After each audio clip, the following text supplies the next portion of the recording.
If you're still sore about Hollywood's lousy depiction of your favorite fictional locations, forgive and forget. It's a lot to ask of an industry that can't even get real-life places correct. Yep, you heard that right. Tinseltown also has a history of getting real-world locations wrong. To prove our point and to help you get over their inaccurate representation of your favorite made-up region, we're discussing Yellowstone's faulty portrayal of Montana in today's video. Let's hop into it. First, it's always sunny in Montana. Not. If you were to play a drinking game using all of the wintry scenes in Yellowstone, you'd still be sober by the end of it. And this stands for all 4 seasons. It's almost as if the showrunners completely forgot that Montana's buried in the snow for about 8 out of 12 months out of the year. Or perhaps the Duttons go into hibernation come winter. Hey, this is no judgment zone. They're very much free to do whatever they like. All jokes aside, and if you're planning on visiting the place, it'd help to pack a few, say 30 layers of clothes. Why, you ask? Well, because while it may always be sunny in Philadelphia, temperatures drop below 20 in most areas in Montana. What's more, in Bozeman and Paradise Valley, areas that our characters frequently traverse, it snows all the way into early June. Yeah, June. There's a reason why even some of the state's residents don't stay there more than 2 months at a time. Now the question arises, why didn't the characters include any snowy scenes in the show? Right off the bat, it'd be difficult to pull off filming in those conditions for a show of its scale. And then even if they were to buy fake snow, the amount required for it to be an accurate picture of Montana winters would break their bank. Anywho, this hasn't stopped fans from expressing their desires to see the snow-capped beauty of the valley. Take the Redditor Don the Man 78 as an example, who thinks that a season stretch through winter wouldn't only make the season longer, but also allow John Dutton to show off his exquisite coat collection. Roger that, partner. Sadly, we don't call the shots about the weather conditions in the show. Even if we did, it would require a miracle from God himself for characters to mimic Montana weather in Utah. Intrigued? Let's check out the deets. Next, if Utah that was Montana, think again. Remember when Garrett Randall said how there was no such thing as right or wrong in the most recent season of the show? No morality whatsoever? Yeah, he was probably referring to Taylor Sheridan's decision to film the first 3 seasons of the series in Utah. Now, there's nothing wrong with that considering how beautiful Utah is, and on top of that, how closely it resembles western Montana. But in our opinion, a show about Montana should have been at least filmed there. Well, better late than never because they did film the 4th season there, but still it's sad to think that a significant part of the action, involving some 20 locations, took place outside the state. And that too, mind you, in Park City, a place that the show's villainous market equities wants to recreate in the form of a ski town in Paradise Valley. Chillax, you're not the only one who was fooled into thinking that the show was shot somewhere near Yellowstone National Park. As a matter of fact, a number of us were under the same impression, but it turns out that all those iconic Yellowstone ranch scenes were shot about 250 miles from its namesake park. That is at the Chief Joseph Ranch. Speaking of ranches, they might have gone a little overboard with the size of the Yellowstone property. Oh, ranch you wrong about the size of the ranch? If we recall correctly, in the first episode of the show, the Yellowstone Ranch was described as being the same size as Rhode Island. Then later in the episodes, perhaps to take it up a notch, it was contrasted with an outright empire. And while we're no mathematicians, all of this would mean that it spreads over at least 800,000 acres, only a few acres shy of the King Ranch in Texas that covers around 825,000 acres. Now, while they've the license to exaggerate things as a TV show, the problem is that it's not possible for a ranch of that size to exist in Paradise Valley, Montana. And even if we gave its existence the benefit of the doubt, it'd surely require more ranch hands and cowboys than appear on the show. Like John Dutton, our brother in Christ, you can expect us to believe that you're running a property so large with only a dozen employees? Even fans over at Reddit, who we're sure haven't even been within miles of the ranch lifestyle, know that a property of those proportions would require around 200 employees. The showrunners had avoided to factor this into their dialogues about the ranch's magnificence. Another thing that they forgot to take into consideration is that there are no reservations close to where the ranch is supposed to be in the show's timeline. Let's explore this inconsistency at length, shall we?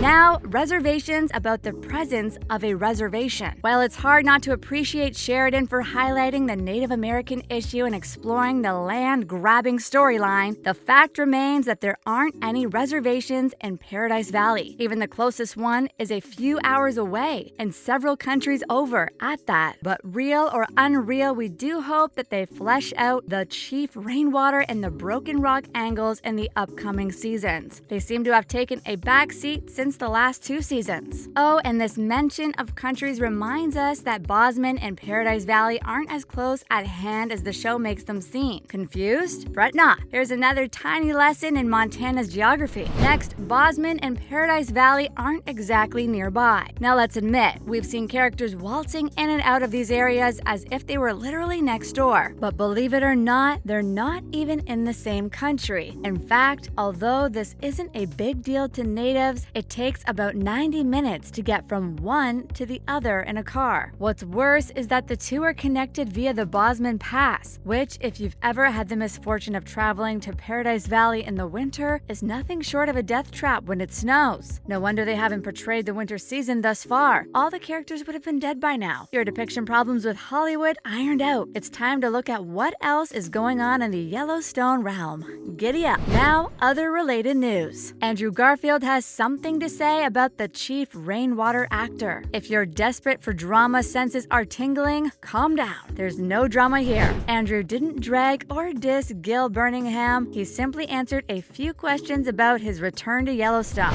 What might Andrew have to do with the show? Well, nothing. However, he and Birmingham will soon be appearing on screen as a team in a crime drama called Under the Banner of Heaven. It was during an interview about the said crime drama that had the Spider-Man star expressed that while Gil was coming back for season 5, he wouldn't dish out any spoilers even if his life depended on it. As for Andrew himself, we can't expect any spoilers from him either since A, he doesn't watch the show, and B, he's got a reputation for keeping things tightly under the wraps. Hint: Ryan Bingham's theory on Casey Dutton's vision. Casey's The End of Us vision from the 4th season has unsettled fans to no end. However, although most fans are worried that it foreshadows the end of Monica and Casey's relationship, one of the actors on the show thinks otherwise. We're talking about none other than Ryan Bingham, who plays Walker. According to him, Casey's dialogue may be a nod at the loss of their history, so to say, the cowboy and ranch way of life. That's an interesting way to look at it. Now that we've mentioned the ranch lifestyle, here's who might be joining in the upcoming season. Kristen Bell might be joining the Dutton family. New characters are always a welcome change, especially when they're as appealing as Kristen Bell. But is the news of her joining the show true? Well, from her exchange with Yellowstone's official Instagram, it seems so. If you've been out of the loop, we're talking about the one where the official account bid her welcome to Yellowstone, followed by a cowboy emoji. The actress then asked them to saddle up her horse, to which they responded with, "We're on it." Now, we don't know about you, but to us, that's a surefire sign that she's been onboarded for the next season. It's what she's been cast as that mainly confuses us. Fans suspect, and this is in line with the theories about Casey and Monica's relationship coming to a close, that she will be playing Luke Grimes' new love interest. Others have reasons to believe that she'll be pitted against Beth Dutton.